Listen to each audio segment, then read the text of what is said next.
我覺得讀書叻咗，英文進步咗，科科都進步咗。我係張柏林，我今年9歲。佢本身咧就有一個腦麻痹，佢左邊身嘅手腳就唔係咁靈活咁樣，係爭少少咁，所以就想嚟到醫館嗰度睇下針灸會唔會幫到佢可以更加協調到咁樣啦。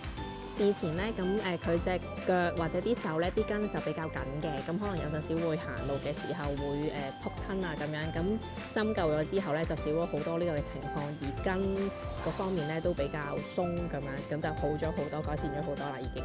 學習方面咧就佢會坐定咗啦，專心咗嘅比以前係。多謝醫道雲同埋黃教授幫我加頸針，令到我而家可以行路冇咁仆親，仲會行得靈活咗。我覺得讀書叻咗，英文進步咗，科科都進步咗。請大家支持醫道惠民，令更多腦病患者得到幫助。